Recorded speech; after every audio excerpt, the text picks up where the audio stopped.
Hampir. Oke, siap. Pindahin dulu ini kau. Pagi-pagi udah. Assalamualaikum warahmatullahi wabarakatuh. Waalaikumsalam warahmatullahi wabarakatuh. Innal hamdalillah nahmaduhu wa nasta'inuhu wa nastaghfiruh wa na'udzu bihi min syururi anfusina wa min sayyiati a'malina. May yahdihillahu fala mudilla lahu wa may yudlilhu fala hadiya lahu. Asyhadu an la ilaha illallah wahdahu la syarika lah wa asyhadu anna Muhammadan 'abduhu wa rasuluh.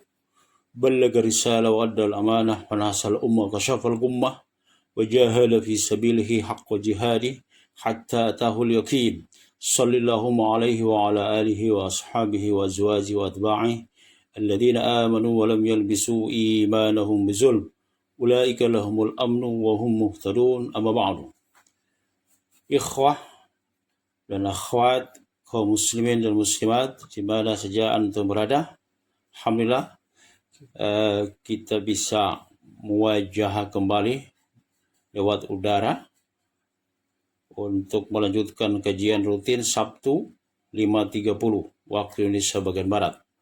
Kali ini tema kita adalah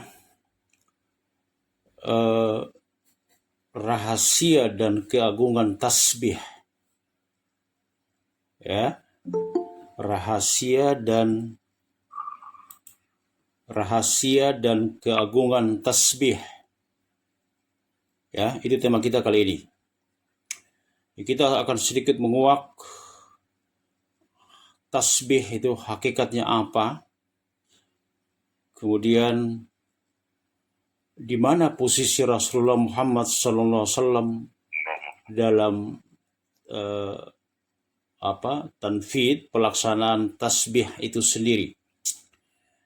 Apa bahasa tersirat Al-Quran tentang beliau? Ya, kita akan kaji nanti apa bahasa tersirat Al-Quran tentang beliau Rasulullah Muhammad SAW dalam soal tasbih.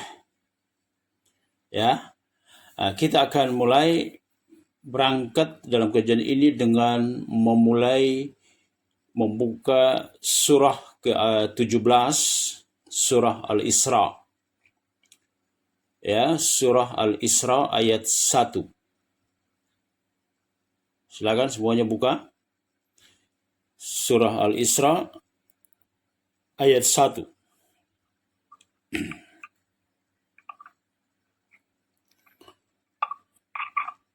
Ketemu? Ya. Silakan baca. Ya. Palu boleh baca? Dari Palu?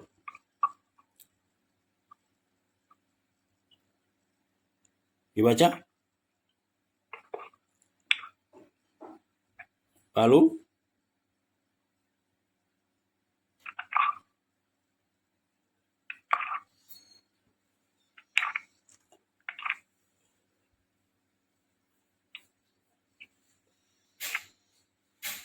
Berapa, Pak? Ayat 1. Berapa, Pak? Palu, ketemu Palu? Oh. Ya, siapa yang udah ketemu Al-Isra ayat 1? Nah. Ya. Iya, baca. Saya baca. Ya. Oke. A'udzubillahi minasyaitonir rajim. Bismillahirrahmanirrahim. Subhanalladzi asra bi'abdihi lailan minal masjidil haram ilal masjidil aqsa alladzi barakna haulahu linuriyahu min ayatina innahu huwas samiul basir. Sadaqallahul azim. Ya. Ayat ini masyhur dia, familiar banget di telinga khususnya kaum muslimin Indonesia ketika tiba bulan Isra Mi'raj, ya, dikatakan 27 Rajab itu. Ayat ini selalu dibacakan. Hanya saja kalau kita perhatikan yang ditampilkan selalu ayat ini, padahal, dengar ini ya, padahalnya ya, ayat ini nggak bicara tentang Mi'raj. Ayat ini hanya bicara tentang Isra. Ya, Ayat ini nggak bicara tentang Mi'raj, dia bicara tentang Isra. Adapun Mi'raj itu bicaranya di surat apa tuh? An-Najm kalau nggak salah. Ya. Kalau ini khusus Isra, berarti perjalanan dari Mekah ke Masjidil Aqsa. Nah, ayat ini, dalam ayat ini kita temukan masdar ya, isim masdar dalam bahasa Arab disebut ismul masdar, yaitu subhan. Subhan. Apa artinya subhan? Maha suci. Biasanya diartikan dengan maha suci. Sebelum kita lanjut, ulama ahli Quran mengomentari tentang surah Al-Isra ini, surat ke-17, bahwa hadhihi surah huffat bit tasbih wa tahmid. Hadhihi surah yani suratul Isra huffat bit tasbih wa tahmid. Surat ini menurut pakar Quran ulama, huffat itu dikelilingi, ya, dikelilingi dengan tasbih dan tahmid. Jadi surat ini, Al-Isra surat 17 ini dikelilingi oleh tasbih dan tahmid. Mengapa demikian? Mari kita lihat. Surat sebelumnya, berarti surat apa? Ayo, yang akrab dengan Quran cepat menjawab. Nahl. Ya, surat sebelum Al-Isra berarti surat apa? Nahl. Ya, An-Nahl. An-Nahl surat ke-16. Itu dimulai dengan tasbih. Ya, perhatikan ya, saya ulangi ya ucapan ulama ya. Surat Al-Isra ini dikelilingi huffat dengan tasbih dan tahmid. Mengapa? Karena sebelum surat ini, yaitu surat An-Nahl surat ke-16, dimulai dengan tasbih. Silakan baca ayat 1 surat An-Nahl. Kita buktikan bahwa di sana ada tasbih. Silakan An-Nahl ayat 1, surat sebelumnya. Ya. Bismillahirrahmanirrahim. Ata amrullahi fala tasta'jiluh. Subhanahu wa ta'ala amma yushrikun. Ya a'udzubillahi samil alim minasyaitonir rajim. Ata amrullah. Telah datang atau pasti datang amrullah, keputusan Allah. Yang dimaksud dengan amrullah, keputusan Allah itu adalah kiamat. Ata amrullah. Ya, itu pakai fi'il madhi. Kalau Al-Quran ketika menceritakan, mengungkapkan tentang sesuatu yang pasti, Al-Quran menggunakan fi'il madhi. Fi'il madhi itu past tense, kata kerja lampau. Kan sementara kiamat belum terjadi kan? Kiamat belum terjadi. Tapi kata kerjanya pakai ata amrullah, telah datang, pasti. Jadi dia pakai fi'il madhi past tense karena untuk menunjukkan sesuatu yang pasti. Bukan pakai continuous, bukan kata kerja sedang. Jadi apa tuh? Perkara Allah, keputusan Allah tentang kiamat itu ata, sudah datang atau pasti datang. Sudah dalam artian pasti datang, walaupun itu belum terjadi. Fala tasta'jiluh, maka jangan kalian minta dicepatkan. Gak perlu kau minta dicepatkan karena itu pasti datang. Yang dikhitab, yang diajak bicara adalah orang-orang kafir, ya, orang-orang kafir terutama ya. Ini kan orang-orang kafir. Kalian gak perlu istasta'jiluhu, minta untuk dicepatkan. Ya. Kemudian apa? Lanjutannya tadi subhanahu ya. Subhanahu wa ta'ala amma yushrikun. Subhanahu. Nah, di sini kita temukan bahwa surat Al-Isra surat ke-17 itu dikelilingi, maksud sebelumnya adalah tasbih, yaitu subhanahu wa ta'ala amma yushrikun. Subhanahu, maha suci Allah, dia Allah, wa ta'ala dan maha tinggi, amma yushrikun, dari apa-apa yang mereka sekutukan. Jadi Allah lepas, suci dari persekutuan. Dia berdiri sendiri, gagah, perkasa, tanpa membutuhkan kepada apapun dan kepada siapapun. Oke, itu. Jadi, di surat An-Nahl itu, berarti satu surat sebelum Al-Isra itu dimulai dengan tasbih. Ya kan? Kemudian sekarang kita loncat. Kita loncat ke surat setelah Al-Isra. Surat apa? Ya. Al-Kahfi. Al-Kahfi. Ya, dibaca. Siapa tuh? Pak Hardo. Ayat 1. Bismillahirrahmanirrahim. Alhamdulillahilladzi anzala ala 'abdihil kitaba wa lam yaj'al lahu iwaja. Ya, lihat itu. Alhamdulillahilladzi anzala ala 'abdihil kitaba wa lam yaj'al lahu iwaja. Gitu kan? Berarti dimulai dengan apa? Hamdalah atau tahmid. Nah, itulah sebabnya surah Al-Isra itu disebut oleh ulama huffat bitasbih wa tahmid. Dikelilingi oleh tasbih dan tahmid. Tasbihnya di surat An-Nahl, subhanahu wa ta'ala amma yusyrikun, itu tasbih. Kemudian surat setelahnya yaitu Al-Kahfi, alhamdulillahilladzi, dan seterusnya. Nah, dia diapit oleh tasbih dan tahmid. Nah, sampai situ jelas ya. Nah, kemudian kita lanjut. Kemudian yang menarik adalah surat Al-Isra ini sendiri, surat ke-17 ini, di dalamnya paling banyak disebutkan tentang tasbih.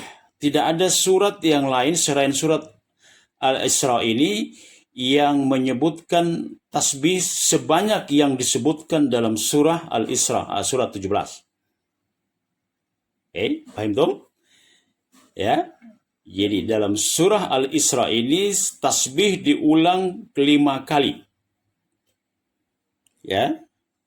Tasbih itu diulang 5 kali. Anda mau nyatat boleh, biar lebih jelas. Pertama, Al-Isra ayat 1.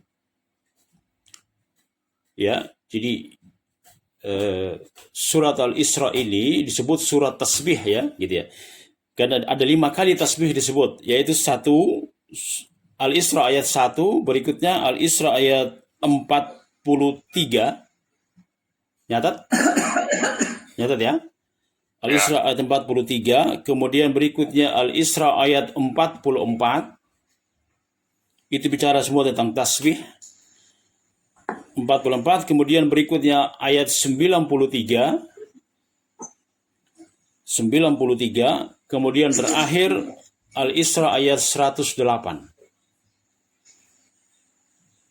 Ya, Al-Isra ayat 108. Ada berapa tadi? 5. Oke. Nah, jadi sekarang jelas ya, ulama mengucapkan bilang huffat hadis surah bitasbih wa tahmid. Surat ini dilingkungi ya, diapit oleh tasbih dan tahmid. Kita udah buka itu, yaitu An-Nahl dan Al-Kahfi. Kemudian isi daripada surat Al-Isra itu sendiri itu paling banyak menyebutkan tentang tasbih, yaitu tasbih diulang sebanyak 5 kali. Saya sudah sebutkan tadi. Nah, sekarang kita melangkah ke hal lain. Dalam surat Al-Isra ini, tasbih, perhatikan ya, tasbih ditampilkan dalam bentuk masdar. Subhana. Itu masdar. Oke? Nah, kata kerjanya apa? Sabbaha yusabbihu. Ya, yang ingin saya sampaikan adalah, jamaah sekalian, dalam Al-Quran itu, Pak, berhubungan dengan tasbih itu disampaikan dalam bentuk yang sempurna. Bentuk pertama disampaikan dalam bentuk fi'il madhi. Sabbaha. Oke? Itu fi'il madhi. Jadi Quran menggunakan kata kerja lampau, past ya, past tense gitu ya kan, lampau, madhi, al-fi'lul madhi. Sabbah. Coba Anda temukan ayat Quran yang dimulai dengan sabbah. Sabbaha lillahi ma fis samawati wal ard. Wa ma fil ard wa huwal azizul hakim. Ya, itu adalah ayat pertama surat As-Saff, surat ke-61. Ya. Jadi As-Saff ya, surat 61 ayat 1 itu dia menggunakan tasbih, bertasbih dengan memakai kata kerja madhi, fil madhi. Sabbah. Kemudian kata kerja continuous, sedang, al-fi'lul mudhari. Gimana ayatnya? Jumlah 1. Ya, ayat Jumaah ayat 1. Gimana tuh Pak Harno? Baca. Bihulillahi ma fis samawati wa ma fil ard. Ulang. Fil ardil malikil qudusil azizil hakim. Ulangi sekali lagi Pak Harno. Sabbihulillahi ma fis samawati wa ma fil ardil malikil qudusil azizil hakim. Tuh. Yusabbihu itu fi'il mudhari. Continuous, sedang. Ya. Ya, jadi lampau, sedang. Oke, itu jadi ada lampaunya sabbaha, sedangnya yusabbihu, surat Jumaah ayat 1. Kalau lampaunya itu As-Saff ayat 1, sabbaha lillah. Kemudian yang terakhir kata kerja dalam bahasa Arab itu kan 3 kan, Pak? Ya, fi'il madhi, fi'il mudhari dan fi'il amar. Fi'il madhi sudah tadi sabbaha, fi'il mudhari yusabbihu. Sekarang tinggal fi'il amar. Sabbih. Surat apa? Perintah. Bertasbihlah. Surat apa? Sabbih bihamdi rabbika wastaghfir. Iya. Sabbih bihamdi rabbika wastaghfir. Itu satu. Yang kedua ada lagi?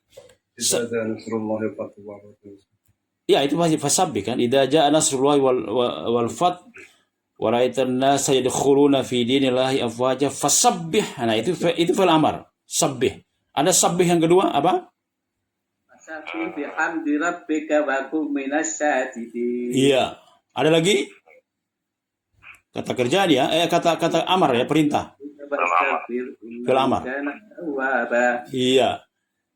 Sabbih isma rabbikal a'la. Nah, itu dia. Sabbih, sucikan isma nama rabbika, Rabbmu al-a'la yang maha tinggi.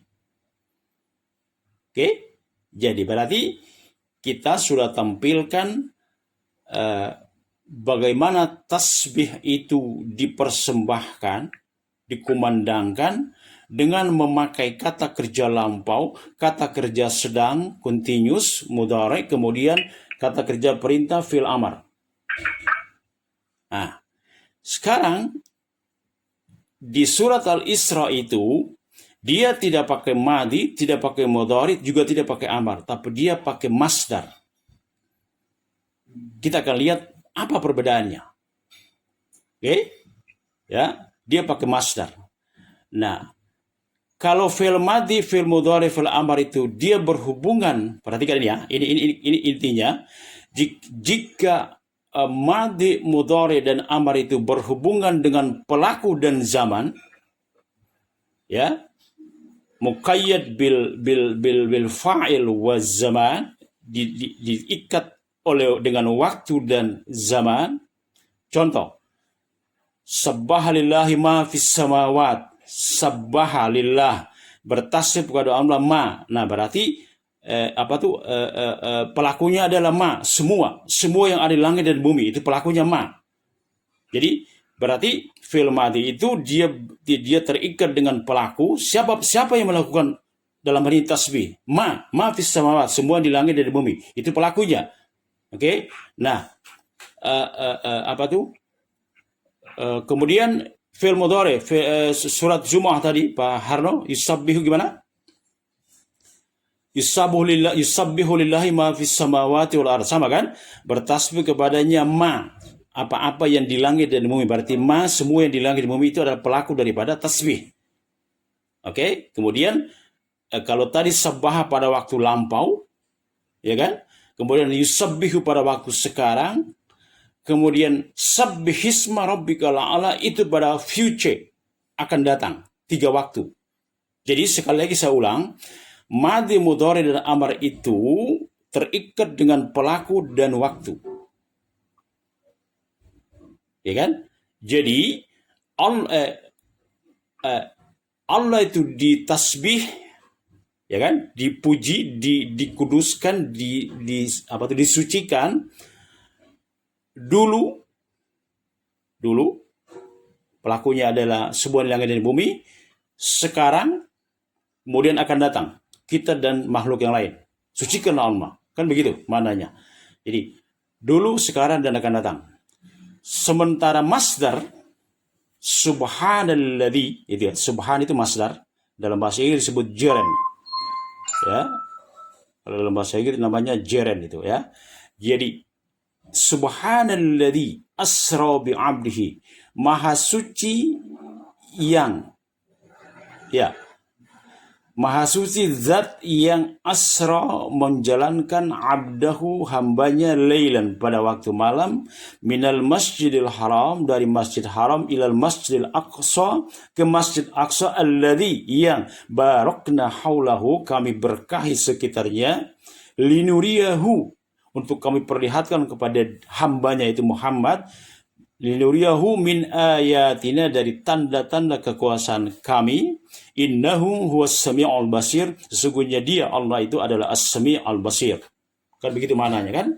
Nah, ketika Allah menggunakan masdar, berarti dia tidak terikat oleh waktu dan zaman. Itu menunjukkan bahwa, ini poinnya, itu menunjukkan bahwa dia Allah itu maha suci, maha kudus, walaupun di sana tidak ada satupun makhluk yang bertasbih kepada dia. Dia tetap suci, maha suci, mau ada yang bertasbih maupun tidak ada yang bertasbih, dia maha suci. Sawa'un kana hunaka ma yusabbihu wa lam yakun. Itu kata ulama. Ya. Jadi Allah was subuh, as-subuh, dia terpuji, tersuci, tersucikan, baik ada yang mensucikan maupun tidak. Dia sudah suci.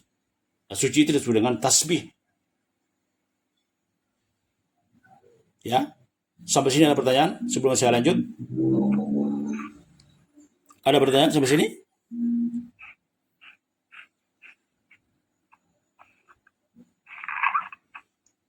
Ada?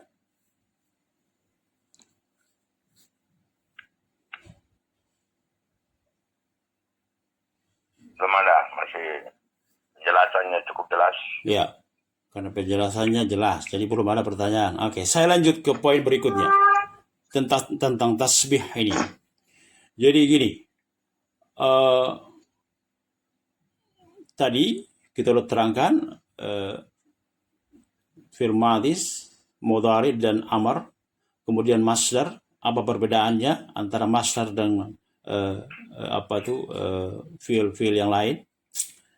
Sekarang coba antum buka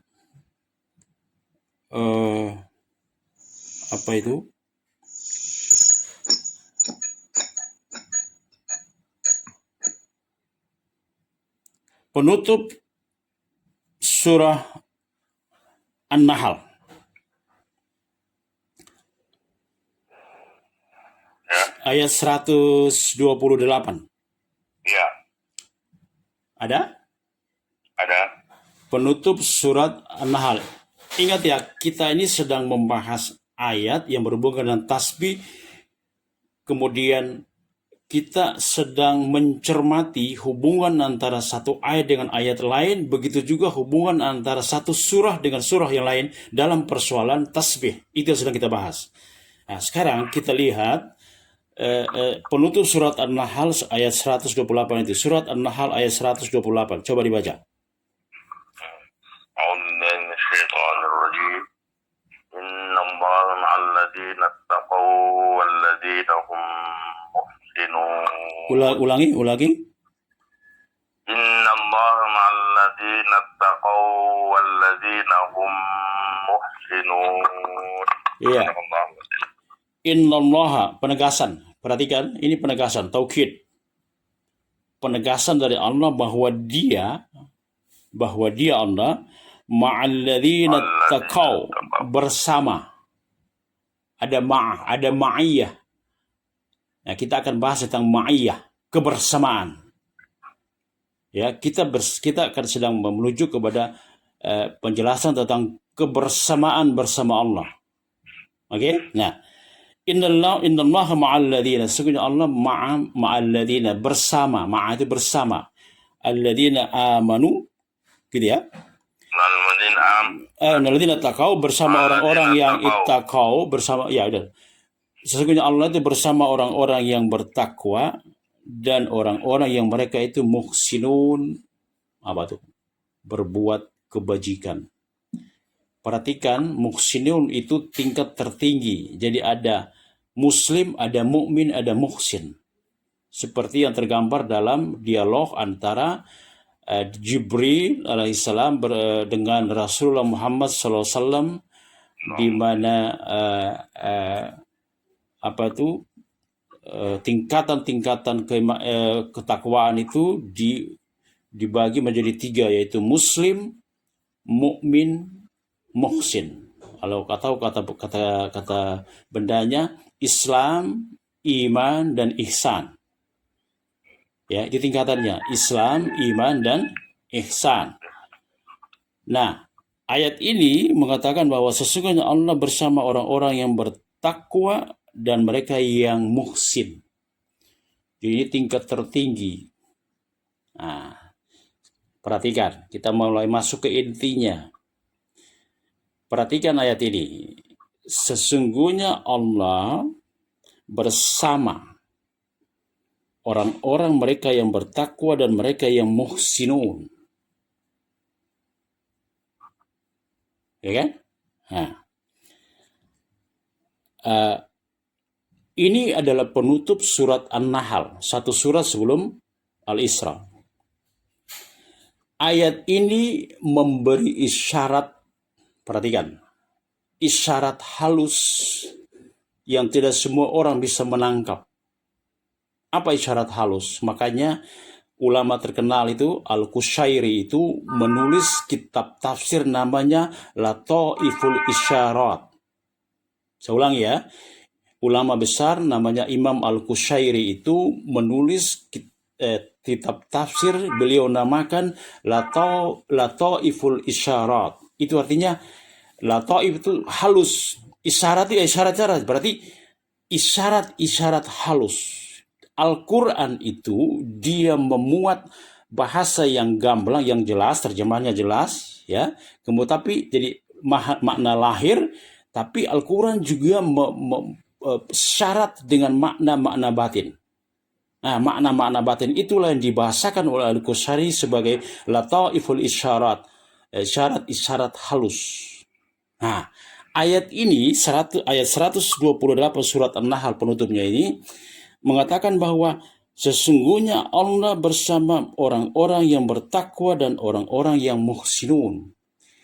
Apa isyarat halusnya? Isyarat halusnya, Muhammadlah pelaku pertama, mereka dikatakan begitu kalau dilihat dari umatnya, Muhammadlah sosok orang yang mencapai tingkat ittaqau dan ihsan, muhsin. Itu isyaratnya. Oke, jadi Muhammadlah tokoh yang memenuhi kriteria ittaqau, bertakwa dan muhsinun. Karena dia memenuhi 2 kriteria ini, maka dia diisrakan dan dimi'rajkan. Paham tuh? Karena dia memenuhi 2 kriteria itu. Nah, yaitu takwa dan ihsan. Kan itu ya? Takwa dan ihsan, dia penuh itu, maka dia diisrakan dan dimi'rajkan. Nah, disitulah berlaku ma'iyatullah. Ma'iyah apa? Kebersamaan. Jadi a'lal ma'iyah, kata ulama, a'lal ma'iyah itu al-musahabah. ayyuraj bihi ilaih. Jadi puncak kebersamaan, ya, a'lal musahabah, puncak kebersamaan itu adalah ayyuraj bihi ilaih, ketika dia dimi'rajkan ke dia, kepada Allah. Allah mi'rajkan dia kepada Allah, ya, naik itu menembus 7 lapis langit. Itulah puncak a'lal musahabah, puncak kebersamaan. Ya, itu puncak kebersamaan. Nah, itu Muhammad, berarti itu Rasulullah, ya, berarti dia dimi'rajkan, diisrakan, dimirajab dengan fisik dan rohnya, ya, jadi utuh fisik dan roh naik.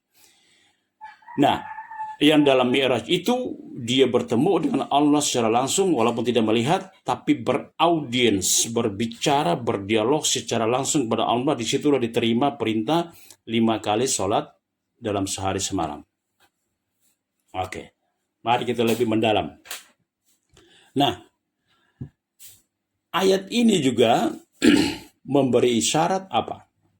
Kalau kita hubungkan dengan penjelasan sebelumnya, bahwa musahabah ma'iyatullah, kebersamaan dengan Allah itu ditempuh dengan tasbih dan tahmid.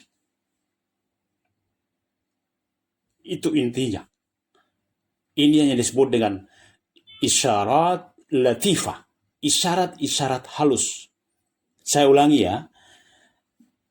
Musahabah ma'allah, kebersamaan bersama Allah itu, kalau kita hubungkan satu ayat dengan ayat yang lain, satu surat dengan surat yang lain, terutama 3 surat ini, yaitu An-Nahl, Al-Isra, dan Al-Kahfi, itu jelas terlihat bahwa musahabah, kebersamaan bersama Allah itu ditempuh dengan banyak bertasbih dan tahmid. Makanya ulama mengatakan hadis surah huffat bitasbih wa tahmid. Surat ini, yaitu surat Al-Isra, itu ayat 1 itu huffat, dikelilingi, didampingi, diapit dengan tasbih di surat An-Nahl ayat pertama, kemudian tahmid di surat Al-Kahfi ayat pertama. Itu, ya. Sampai sini ada pertanyaan sebelum saya lanjut, Pak Joni? Ya, emang ini penjelasan kajian rada serius. Ya, kajian rada serius karena kita bicara tentang tasbih. Tasbih itu makanannya para malaikat. Nah, jadi kita lagi mencoba untuk merambah ke arah sana. Kalau ulama mengatakan naklu ila alami tasbih. Kalau ulama mengatakan dengan bahwa Muhammad itu sedang diangkat, dipindahkan ke alam tasbih. Alam tasbih itu alamnya malaikat, ya kan? Nah, alam tasbih, alam malaikat. Sampai sini ada pertanyaan? Pak Ustadz, Ya. ini takbirnya ada di mana? Apa? Posisinya? Takbir. Takdir? Takbir. Allahu Akbar itu posisinya di mana? Karena kita kan kalau berzikir itu selalu lengkap itu. Tasbih, tahmid dengan takbir. Allahu Akbar. Oh iya, itu. Gimana itu? Jadi gini, Quran sedang bicara tentang apa dia? Ahammul dzikr gitu. Dzikir yang paling prima, Pak. Ya, dzikir yang paling pokok, yang paling mendasar. Dzikir yang paling mendasar itu, Pak, sesuai dengan hadis, itu adalah tasbih dan tahmid. Perhatikan wasiat Nuh kepada anak cucunya ketika dia mau meninggal. Aku berwasiat kepada kalian dengan 2, yaitu la ilaha illallah. Yang kedua apa? Kalian selalu bertasbih subhanallahi wa bihamdi. Perhatikan Pak Ibu tuh. Ya, subhanallahi wa bihamdi. Apa yang kita dapat situ, Pak?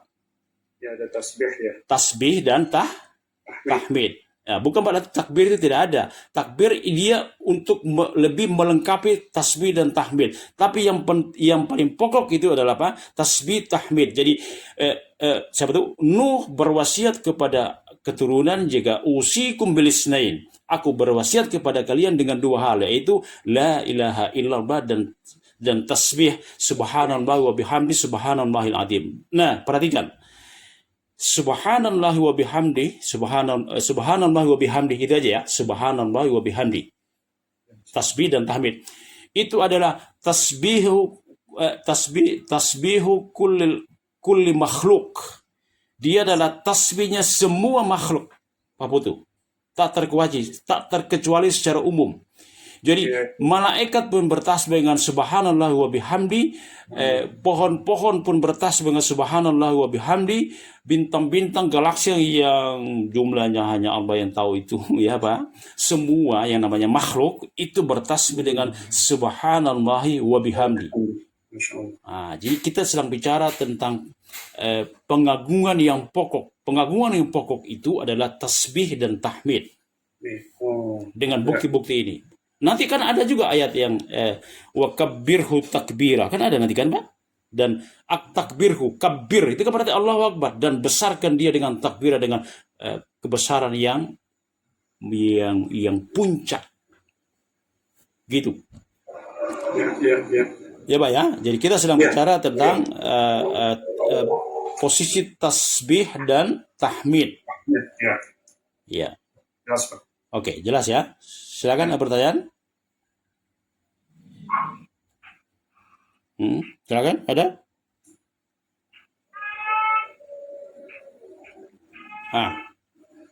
Kemudian, kalau nggak ada saya lanjut. Mari kita kembali kepada ayat pertama surat Al-Isra. Ya, sebentar. Jadi sekali lagi saya tegaskan, dipakainya kata subhan, tidak memakai kata kerja sabbaha yusabbihu asabbih, tidak, tapi pakai subhan, masdar jeren itu untuk memberi syarat sekaligus menegaskan bahwa dia Allah itu tersucikan, terpuji, baik ada yang mensucikan maupun tidak ada yang mensucikan, dia tetap suci. Itu makna penggunaan subhan, bukan sabbaha, bukan yusabbihu, dan bukan pula sabbih. Oke? Nah, itu poin. Kemudian, mari kita baca. Tolong diulangi lagi ayat pertama itu. Siapa yang mau baca? Siapa yang mau baca? Al-Isra ayat 1.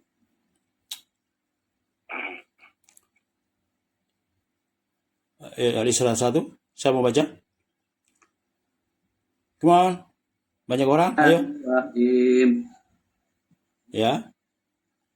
Subhanalladzi asra Subhanalladzi asra bi'abdihi lailan minal masjidil haram ilal masjidil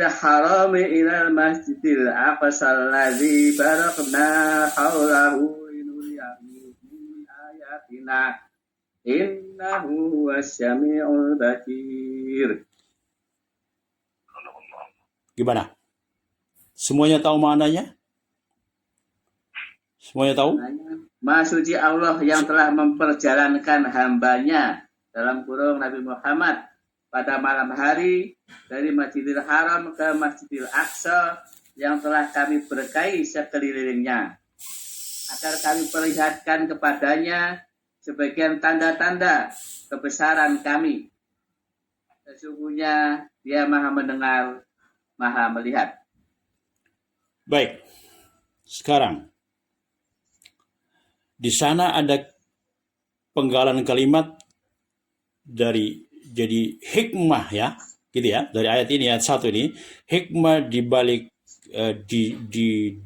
diistimewakannya beliau dengan Isra dan Mi'raj. Hikmahnya adalah apa? Dikatakan dalam ayat ini linuriyahu. Gitu kan? Linuriyahu. To show him. Ya, untuk memperlihatkan kepada dia. Dia siapa? Muhammad. Ya, untuk kami perlihatkan kepada dia, kepada Muhammad, linuriyahu min ayatina. Kata min itu lil ba'd, dalam tafsir itu lil ba'd, berarti sebagian, tidak semuanya. untuk kami melihatkan kepada dia Muhammad itu min itu ya sebagian dari ayatina, tanda-tanda kekuasaan kami. Karena Jibril Muhammad Rasulullah didampingi oleh Jibril menembus lapisan-lapisan langit. Kalau Jibril udah biasa, lapisan-lapisan langit udah biasa. Tapi bagi seorang Muhammad Rasulullah itu baru hal yang luar biasa dan pertama kali. Nah, itu kan. Nah, dia didampingi oleh Jibril. Nah, kita lihat. Linuriyahu min ayatina. Untuk kami perlihatkan kepada dia ayat. Sekarang kita bertanya, apa itu ayat? Ya, apa itu ayat? Ayat itu Pak, jamak dari ayatun. Ya kan, kalau bahasa Arab kan mengenal 1, 2, dan 3. Nah, jadi mufradnya satunya adalah ayatun. Oke?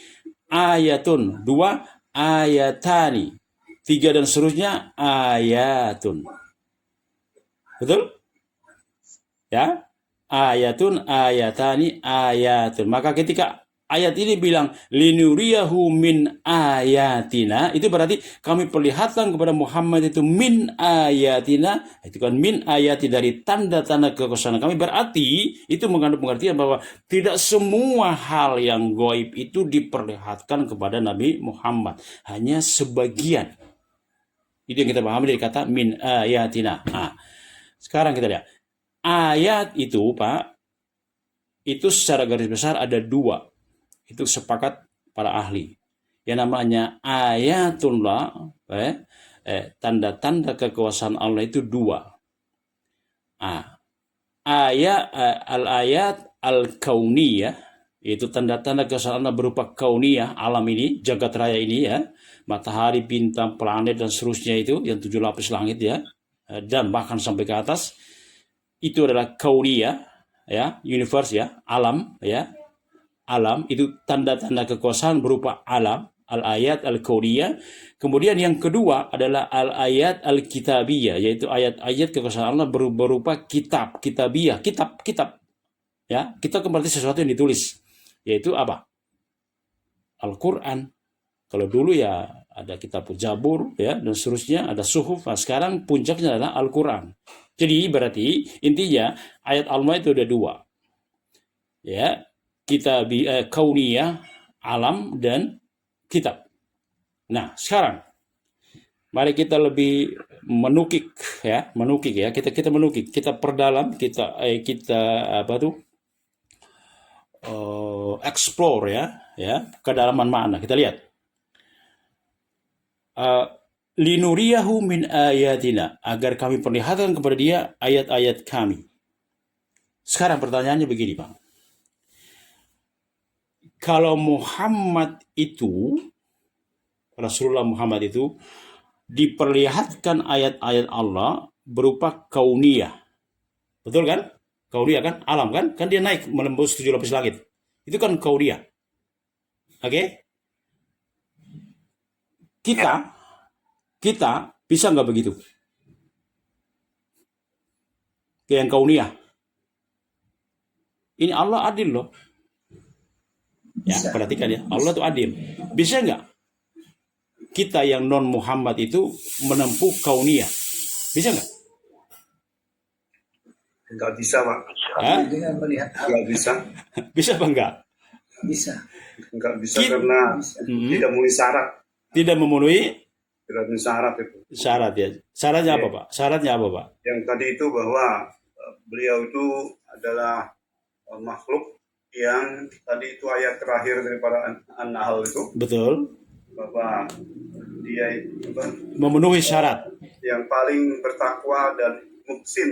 Ya. Dia itu muhsin. Oke. Paling bertakwa dan paling muksin, gitu kan? Iya. Maka dia memenuhi syarat untuk diisrakan dan dimi'rajkan. Tapi tahukah Anda Pak Dewa? Ya Pak Dewa saya sebut ya. Namanya Dewa Putu Alam ya, saya panggil Pak Dewa. Tahukah Anda Pak Dewa?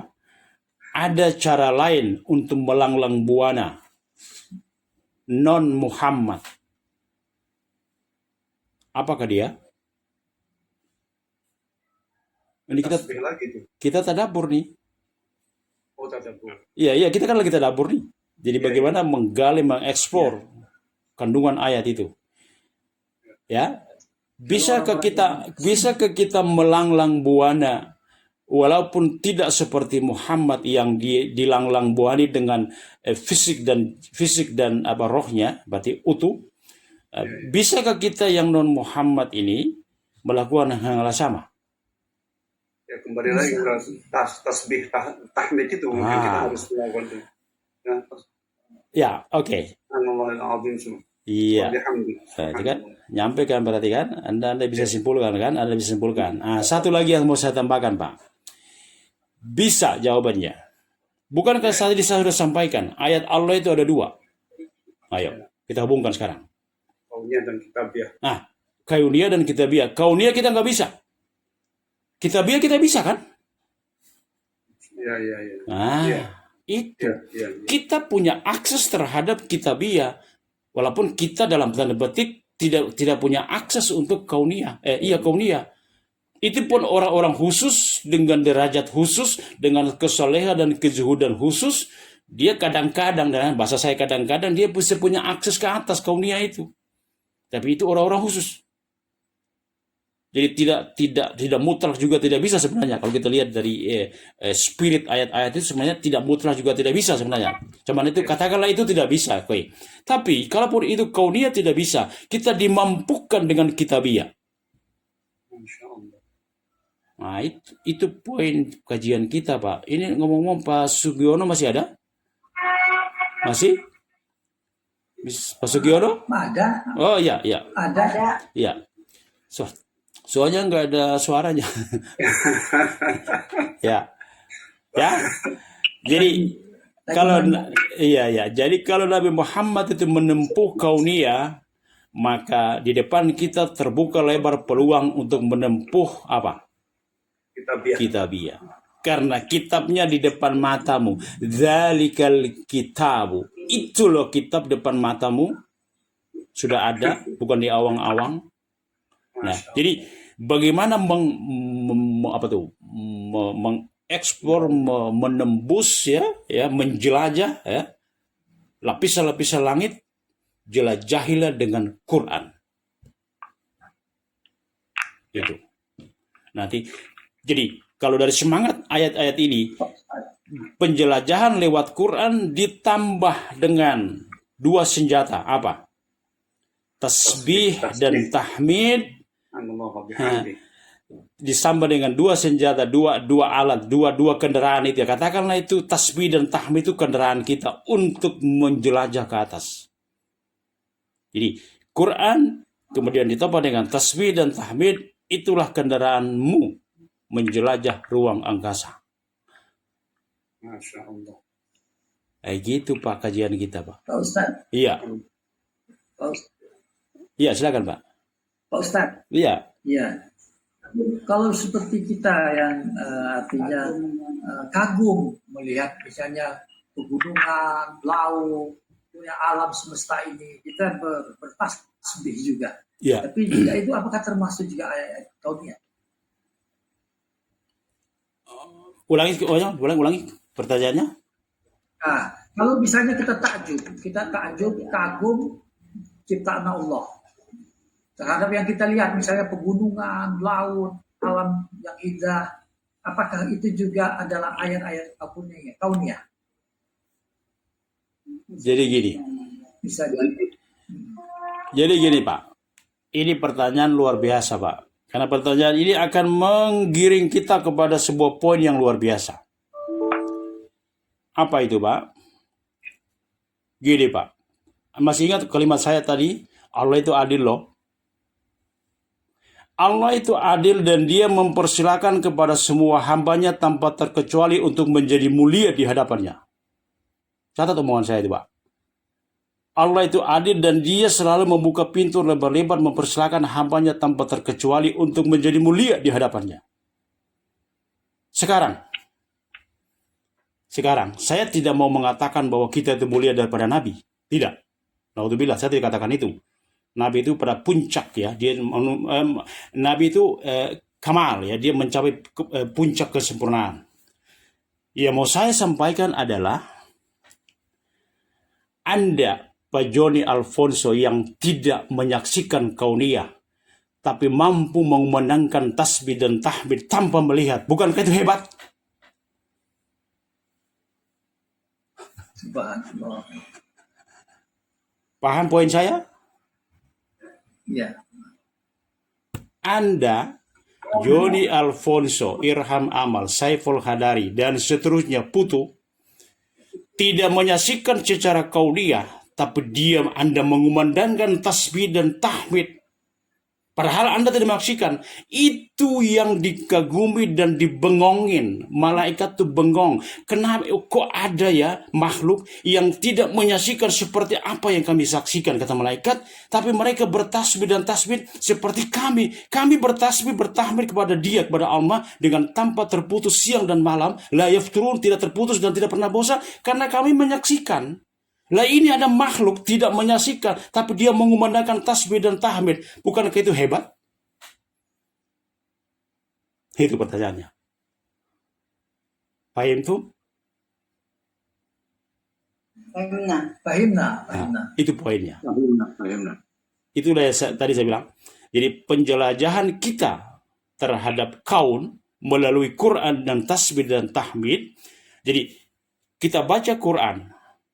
Quran bicara tentang alam jagat raya, hal-hal yang gaib. Kemudian secara kauniyah kita terbatas. Akses kita ke kauniyah terbatas. Katakanlah begitu, terbatas. Paling yang kita saksikan secara kauniyah apa? Matahari, bulan, bintang, kerap-kerip, dikit-dikit. Itu kecil sekali. Sementara alam jagat raya itu kan begitu dahsyatnya, begitu megahnya, besarnya. Kan kita nggak saksikan karena keterbatasan. Tapi Allah memberi kita jalan lain. Apa itu? Jelajahi itu melalui Quran. Jelajahi itu dengan, nah, ketika kita jelajah itu dengan Quran, nah, penjelajahan kita itu menggiring kita untuk apa? Bertasbih dan bertahmid. Terus menerus mengagungkan Dia tanpa mengenal waktu dan tempat. Kalau itu bisa dilakukan, orang mengagungkan Allah dengan subhanallah walhamdulillah wala ilaha illallah wallahu akbar wala haula wala quwata illa billah, dengan bacaan itu dan bacaan-bacaan yang lain yang sifatnya adalah pengagungan. Kalau orang bisa melakukan itu tanpa melihat dengan mata kepala, bukankah Anda punya posisi yang luar biasa di hadapan Allah? Ada posisi-posisi yang Allah sembunyikan loh, yang tidak dibuka kepada hambanya. Itu disimpan oleh Allah, nanti di akhirat baru dibuka semua. Ya, jadi ada makom-makom, ada station-station, ada tingkatan-tingkatan yang memang tidak dibuka. Ya, makom-makom tingkatan tentang seseorang itu nggak dibuka di dunia, dibukanya nanti. Nah, persoalannya di situ. Mampukah kita mengimani dan meyakini bahwa semua yang kita sanjungkan, semua yang kita persembahkan berupa tasbih dan tahmid itu tidak ada yang sia-sia. Percaya itu, Pak. Tidak ada yang sia-sia. Semuanya tercatat dengan rapi. Nanti semuanya akan dikuak. Ya. Jadi saya kembali ke ayat. Linuriyahu min ayatina, agar kami perlihatkan kepada Dia Muhammad. Itu kauniyah, Pak. Alam. Kalau kitabiah, nah, cara kita menjelajahnya adalah dengan kitabiah. Quran itu sendiri. Ubek itu Quran itu, selami itu Quran, ta'amuk ya, perdalam itu Al-Quran. Kemudian dari proses kita bertadabur, berinteraksi dengan Quran, itulah keluar sanjungan berupa tasbih wa tahmid. Itulah yang membuat malaikat apa Pak? Di kajian kita tuh ada kan judulnya apa? Dan malaikat pun apa? Terpana apa ya? Ada ya di YouTube tuh. Ketika malaikat kagum. Ini ada makhluk yang gak menyaksikan kekuasaan Allah secara langsung seperti kami, tapi dia mengumandangkan sanjungan terus menerus layaknya kami. Disitulah maka sekaligus menjelaskan mengapa dalam peristiwa Mi'raj itu Muhammad bisa naik dan naik terus sementara Jibril terhenti pada titik tertentu. ya kan? Sampai tingkat tertinggi kan Muhammad beraudiens langsung tanpa lagi didampingi oleh Jibril. Karena Jibril mengatakan bahwa ya Muhammad lau taqaddamtu atau lau khatatu khutwatan lahtaraktu. Muhammad, kamu yang naik kuda selanjutnya. Seandainya saya naik lagi, melangkah lagi satu langkah, lahtaraktu, sungguh aku akan terbakar. Ada apa di balik peristiwa-peristiwa itu? Apa yang bisa ditarik kesimpulan? Ada yang bisa? Aku langkah satu kali langkah lagi, selangkah lagi maju, saya akan terbakar. Itu ucapan Jibril loh, ketika Mi'raj. Apa kita? Lebih, ya Nabi Muhammad SAW itu lebih suci daripada malaikat. Nah, disitulah terjadi ikhtilaf. Ikhtilaf, ulama berikhtilaf tuh Pak. Manakah yang lebih afdol? Malaikat atau manusia? Atau dikerucutkan, kalau itu kan terlalu banyak. Jibril atau Muhammad? Yeah. Itu ikhtilafnya di situ. Manakah yang lebih mulia nih? Jibril atau Muhammad? Lalu ulama menjelaskan Pak, panjang Pak penjelasannya. Jibril lebih afdal dari Muhammad dilihat dari sisi ini. Dan Muhammad lebih afdal daripada Jibril dilihat dari sisi ini. So, semuanya mempunyai fadl, semuanya mempunyai kemuliaan. Dan Allah tidak akan kehilangan kehabisan stok untuk membalasi fadl kelebihan makhluknya. Perhatikan ya, Allah tidak akan kehabisan stok untuk membalas kelebihan makhluknya, entah itu dari kalangan manusia, dari kalangan jin, maupun dari kalangan manusia, jin, dan apa lagi? Malaikat. 3 makhluk itu yang ukala itu yang berakal. Iya. Ada lagi? Bertanya lagi selanjutnya. Jadi Nabi Muhammad SAW itu dibiarkan sendiri berhadapan dengan Allah itu pakai apa itu? Wallahu alam Pak. Ya, yang jelas dia diberi kekuatan yang luar biasa.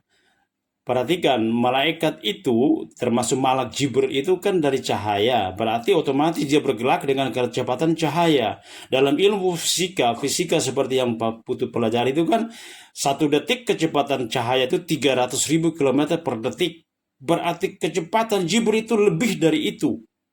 Itu kan cahaya yang kita hitung menurut ilmu fisika. 1 detik itu 300.000 km. Berarti kecepatan Jibril dan Muhammad melebihi itu. Kan dia pergi setelah Isya, dia balik sebelum subuh. Nah itu dia udah tembus 7 lapis langit Pak. Sampai ke Sidratul Muntaha.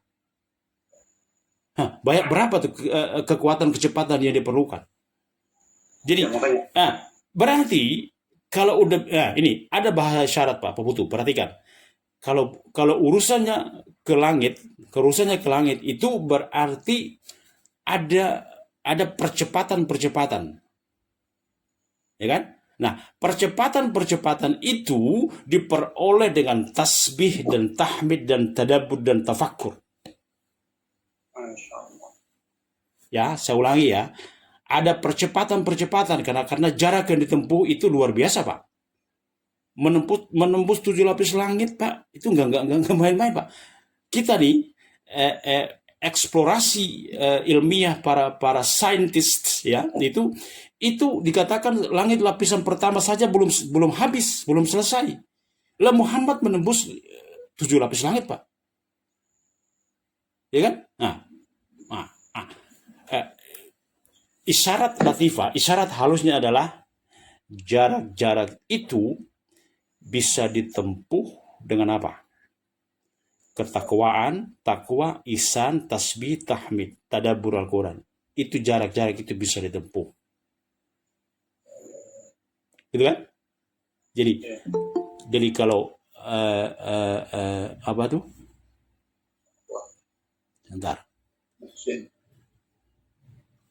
Sebentar ini ada yang masuk, siapa nih?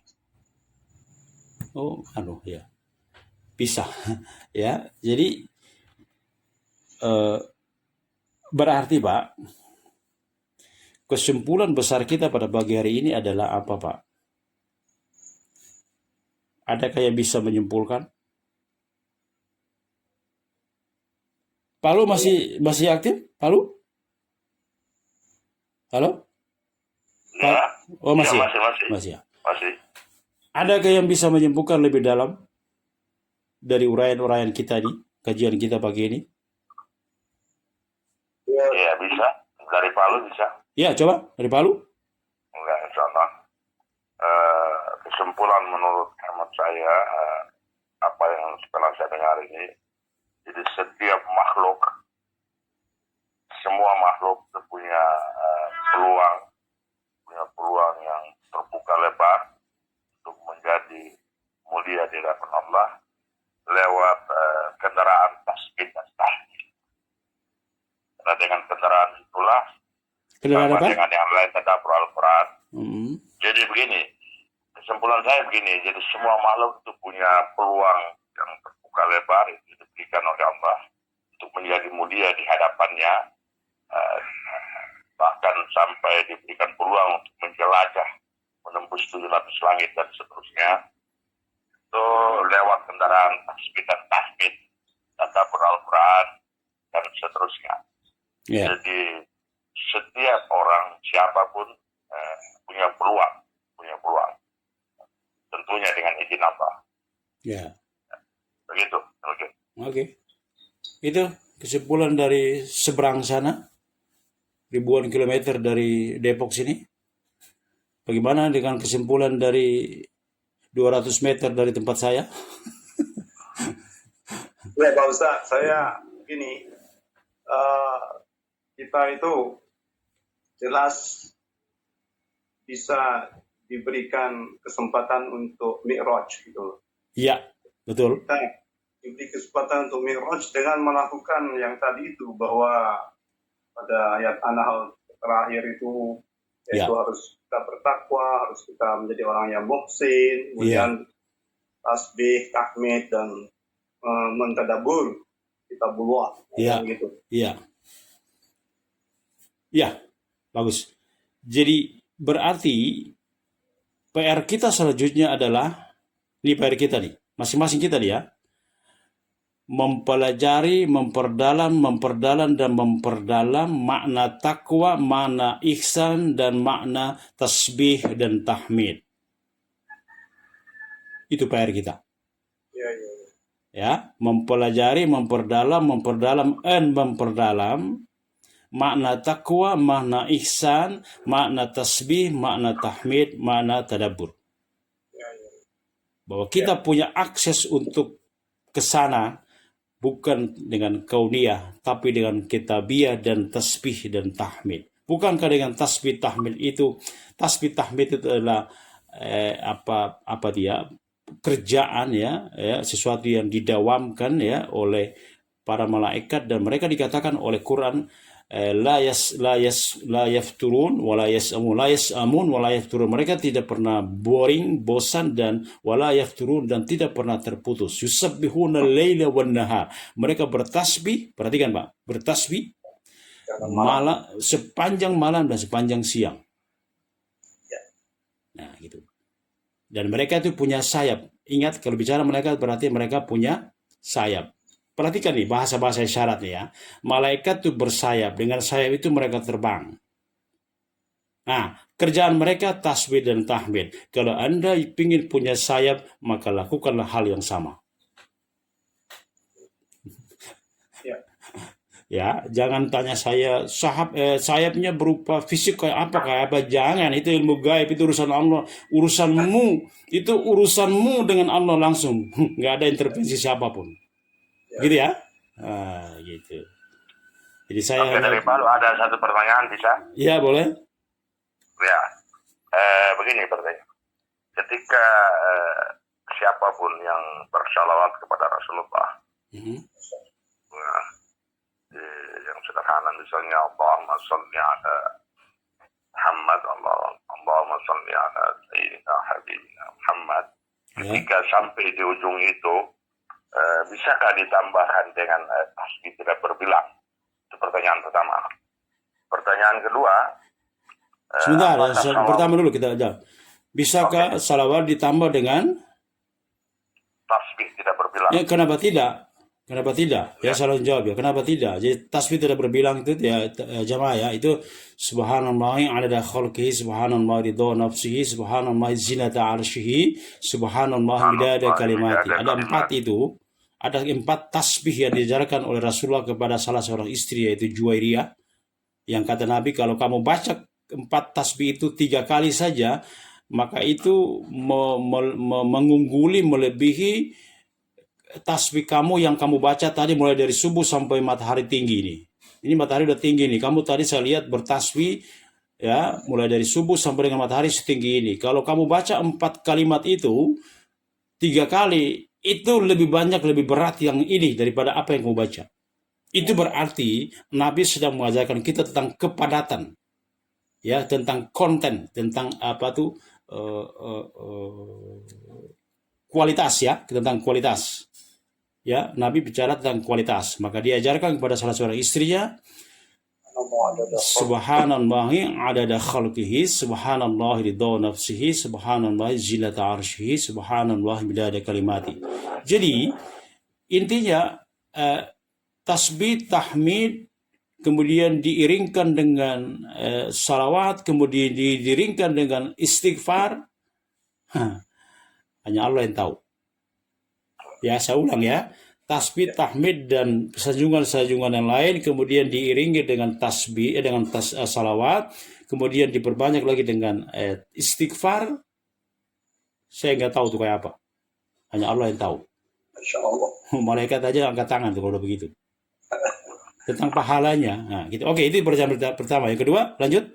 Iya, yang kedua, ketika kita bersalawat sampai di Allahumma salli ala Muhammad atau Allahumma salli ala Sayyidina Habibina Muhammad. Ya. Apakah pada saat di ujung salawat itu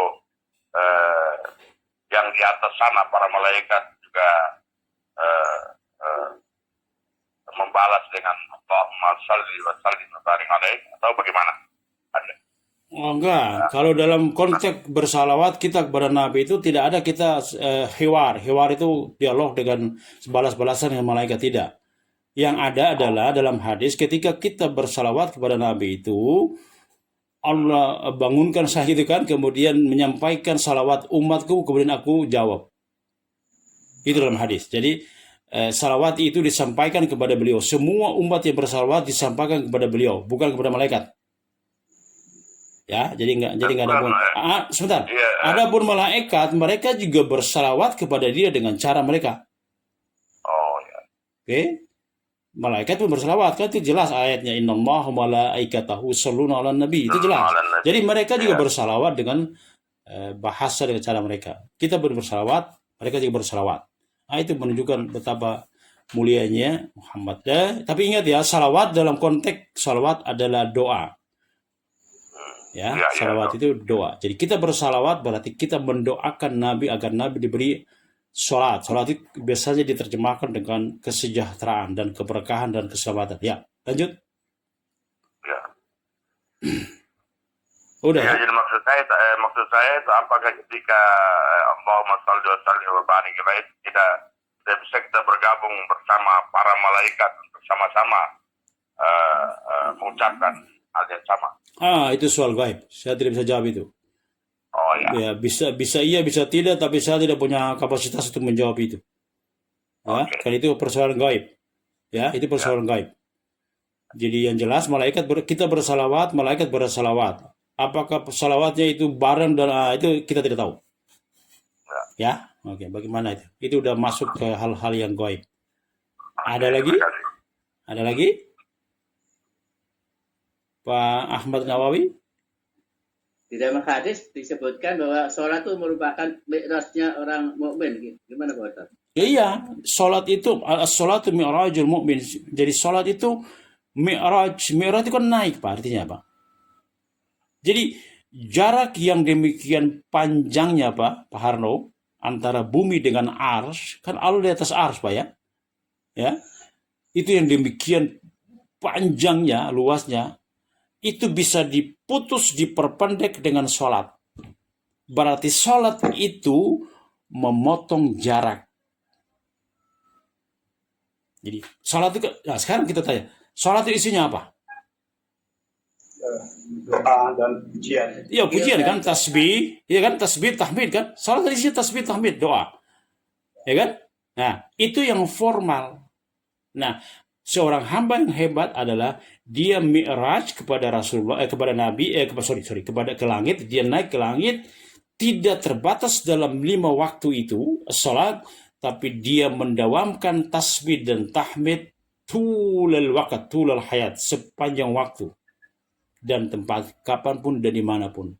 Itu lebih hebat lagi. Kita kan secara gini Pak, secara formalnya kita disuruh mengingat Allah di 5 waktu itu, ya kan? Oke. Sementara musuh kita, iblis dalam bala tentaranya itu mau menghancurkan kita sepanjang waktu. Begitu Pak. Ya, itulah sebabnya maka zikir itu seyoganya dilakukan sepanjang waktu dan tempat, kapanpun dan dimanapun. Dia tidak terputus. Mengapa? Di samping untuk pendekatan kepada Allah, di samping itu juga si musuh bebuyutan kita ini, dia 24 jam Pak, nggak pernah istirahat. Nah, cara tameng itu apa ya? Perisai dari si iblis ini adalah dawamu zikrillah, senantiasa kontinuitas berzikir kepada Allah. Gitu Pak. Siapa tuh? Harno ya? Ya, Pak Harno? Udah kejawab? Ya, Pak Ahmad Nawawi ada? Ada? Pak Ahmad Nawawi? Ada? Ya. Assalamualaikum Pak Ustadz. Ya, waalaikumsalam. Ya, lanjut. Pak Ustadz, tadi Pak Ustadz sempat mengomentari bahwa jangan tanya mengenai sayapnya malaikat. Ya. Jadi itu artinya jangan diterjemahkan secara fisik. Jadi kalau begitu sama juga ketika Nabi Muhammad Mi'raj melewati langit 7 lapis, itu juga tidak bisa diterjemahkan secara fisik dengan kecepatan 300.000 dan sebagainya. Bukan itu saya ingin. Iya, bukan begitu Pak. Maksudnya, umpamanya Jibril punya 600 sayap, ya jangan tanya ke saya. Beritanya, statementnya Jibril punya 600 sayap. Adapun malaikat-malaikat lain secara umum itu punya 2 sayap, 3 sayap, dan 4 sayap. Oke, surat Fatir. Nah, yang saya maksud jangan tanya sayap itu mungkin ada murnya, ada botnya, ada apa bentuknya kayak apa Bapak. Nah, itu yang saya bilang saya tanya. Tidak bisa diterjemahkan secara fisik. Ya, terus? Nah, itu juga bisa dipakai seperti Nabi Muhammad waktu Mi'raj melewati 7 lapis langit. Ya. Itu juga kita tidak bisa terjemahkan kecepatannya berapa. Jelas bahwa Nabi Muhammad bisa sampai ke sana. Betul. Makanya saya kan bilang, kalau hitung-hitungan dunia itu kan kecepatan cahaya 13.000. Tapi Jibril dan Nabi Muhammad ketika naik itu jelas itu melebihi kecepatan itu. Makanya saya bilang di luar, betul Pak, di luar nalar kita itu kecepatannya kayak apa. Ya, betul, di luar nalar kita bagaimana kecepatannya. Iya, betul. Iya. Oke. Clear? Saya sepakat itu. Iya, di luar nalar Kemudian kita. saya ada tanya, pertanyaan mengenai Isra tadi yang ayat pertama. Iya. Ketika Nabi Muhammad Isra dari Mekah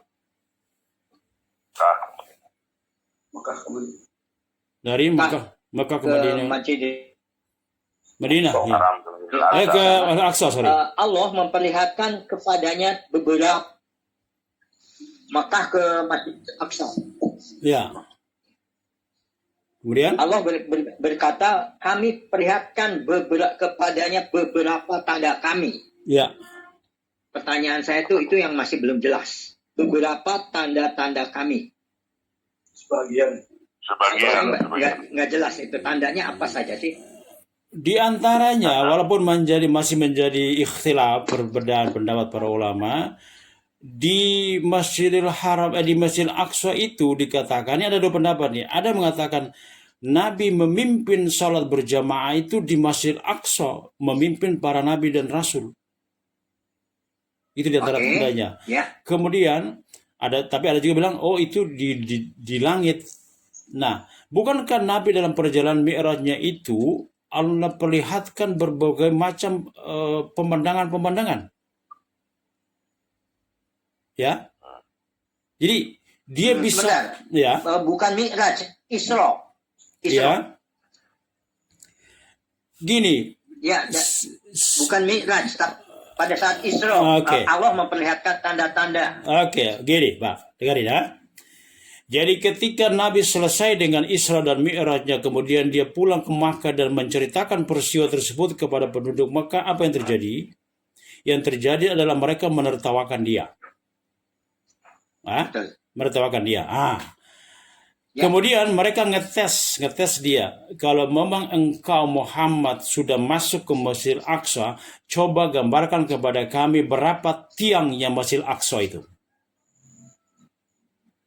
Oke, Pak Sugiono? Oke. Ditanya tiangnya Ya, berapa. Lalu Nabi katakan, Jibril mengangkat Masjid Aqsa secara langsung dan aku bisa lihat dan aku bisa hitung berapa tiangnya dan aku kabari mereka berapa tiangnya. Di antaranya Oke. itu.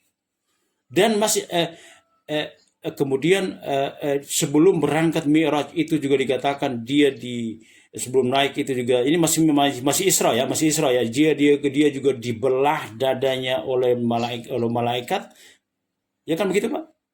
Jadi untuk melakukan perjalanan suci ke langit itu orang harus bersih. Nah, bersihnya kalau itu Nabi Muhammad dibedah, dioperasi, dikeluarkan unsur-unsur yang kotor dari secara fisik. Nah, kalau pembersihan kita itu Pak, modelnya adalah dengan apa? Istighfar, tasbih, tahmid. Itu proses pembersihan dalam rangka punya sayap untuk melanglang buana dan apa? Oke. Menanjak dan menanjak. Jelas? Jadi di antara itu masih ada mungkin yang lain ya. Mungkin kita kan tidak semua informasi diinformasikan kepada kita. Tapi kalau Anda tanya khususnya dari Isra itu yang bisa saya angkat. Di sana dia pimpin salat berjamaah para nabi dan rasul. Kemudian dia juga diperlihatkan itu masjid. Jibril ngangkat. Dan begini, Nabi Muhammad itu sering dihadapkan dengan pertanyaan-pertanyaan sulit. Ya dia kan nggak tahu. Nah, dan Nabi Muhammad mengaku bahwa Atani Jibril. Itu pertanyaan itu saya nggak tahu, tapi Jibril datang mengajari saya. Nih jawabannya ini dan ini. Begitu Pak Sugiono. Halo? Ya. Ya. Oke, jelas. Ya, oke. Ada lagi? Satu, Ustaz. Ya, silakan. Mengenai tasbih tadi. Ya. Di jalan masjid itu saya bacakan, tapi saya nggak tahu maksudnya ini.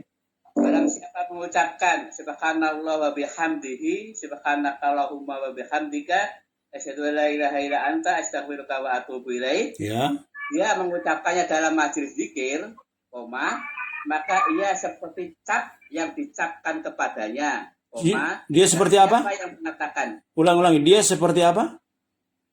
Maka dia maka ia seperti cap yang dicapkan kepadanya, atau bi'i yatba'u alaih. Dan siapa yang mengatakan dalam majelis kesia-siaan, maka ia menjadi kafarat baginya. Nah, itu ya saya nggak ngerti. Cap yang dicapkan kepadanya itu hadis Al-Hakim, riwayat Al-Hakim. Iya, itu menunjukkan kemuliaan daripada zikir Pak, tasbih dan tahmid. Jadi kalau orang selalu mendawamkan dan doyan untuk selalu bertasbih, dia akan tuba itu dan bapak-bapak tadi, dia akan dicapkan ke hatinya sebagai seorang ahli zikir. Jadi dia akan disenangkan. Dia akan disenangkan untuk terus berzikir.